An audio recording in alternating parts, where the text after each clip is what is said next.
Hey everyone, in this video we're just going to have an overview of the Mail Marketer.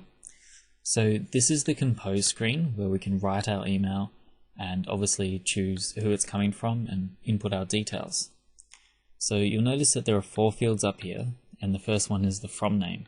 So for example, I could use John Smith, or I could input my company name, so Email Marketing Robot.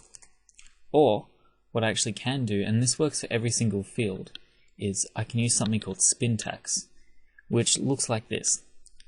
If we open bracket and then put John Smith, we can then do pipe, email, marketing, robot, close parentheses.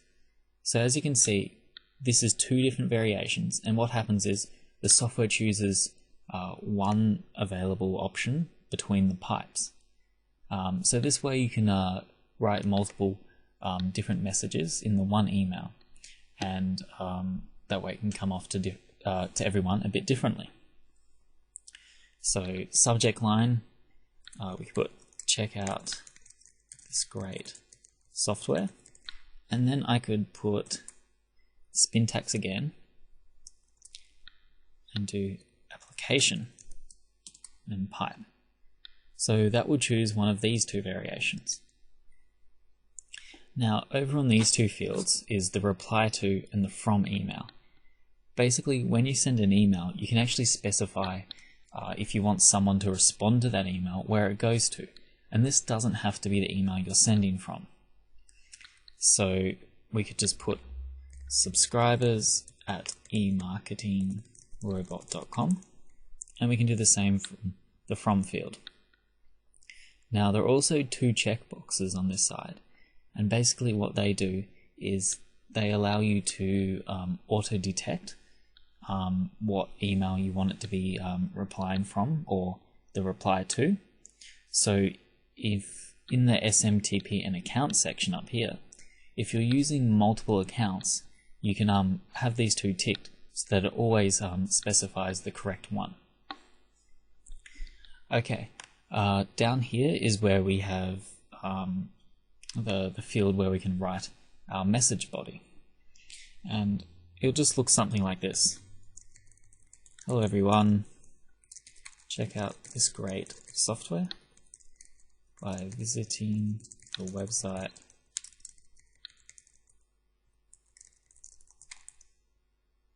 and I have spelled visiting wrong. There we go. Regards, Sam. And also on this field we can use the Spintax. So I could do hi, hi, hello, hey. So as you can see, you can write a lot of different options here, and it opens a few doors for you. Another feature this has is if you highlight some text, or if you just click these buttons here, you can make them bold, italic, underline, or you can say make the text align to the left, center, or to the right. And there's also the options to add a list. And these are just basic HTML things, so if you can write your own HTML, then you probably won't need these. Okay, so that's about it for this tab. Let's go and check out the Receipts tab. Here is basically where we can add the receipts that we want to send an email to. So you have the option to add them individually. So I could put sam@emarketingrobot.com and to name Sam. So that's pretty simple, there's not much to it. I should also note you don't actually have to specify a name, but of course you need to specify an email. There's also the ability to import them from file, and of course you can save me the to file or to the receipts manager. And there's really not much to this screen at all. So let's go to the SMTP and accounts. Okay, so this is where we can add the emails that we're going to be sending mail from. First of all, what you need to do is you need to add your SMTP account.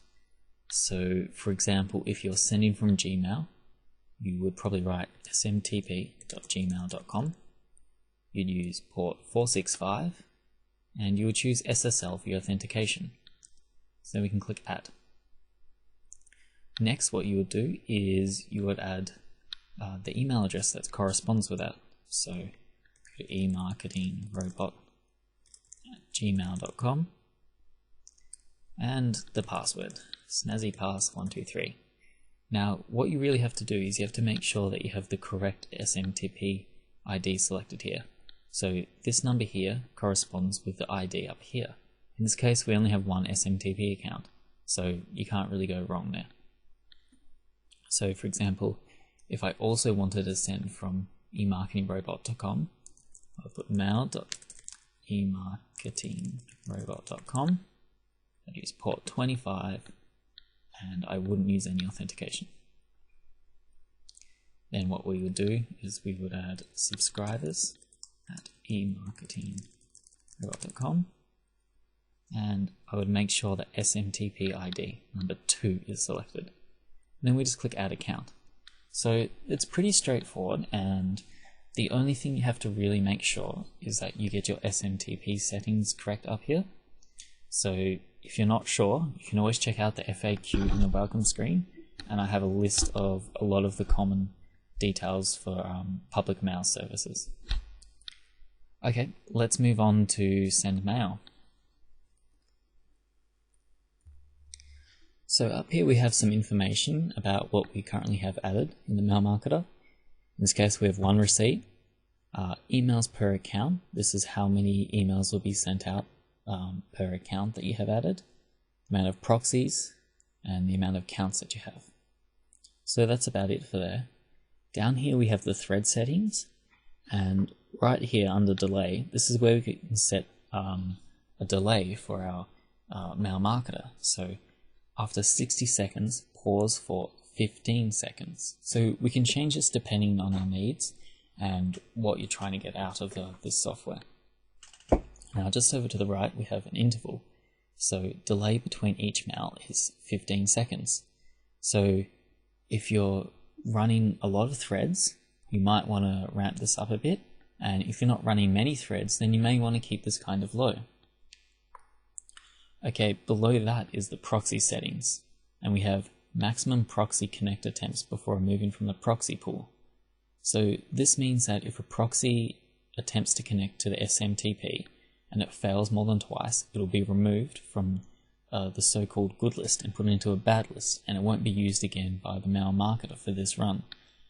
This is a way of sort of optimizing itself, and so you can get results better and quicker than you usually would than if you were using bad proxies. And just below that is the proxy connect timeout. So if you don't have great bandwidth and your internet's not that great, you can make this a lot higher so that the proxies will work better for you. But if, say, you have a really good internet connection and you can run lots of threads, then you may want to keep this pretty low. And generally around 15 is a good mark to keep it at. Okay, the last setting is maximum threads.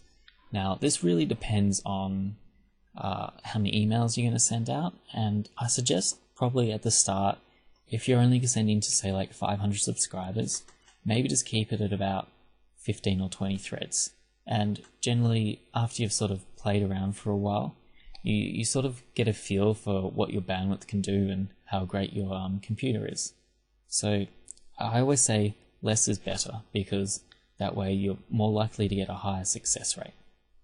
Alright, that's about it for the mail marketer. If you have any questions, please feel free to send me an email, and thank you for watching.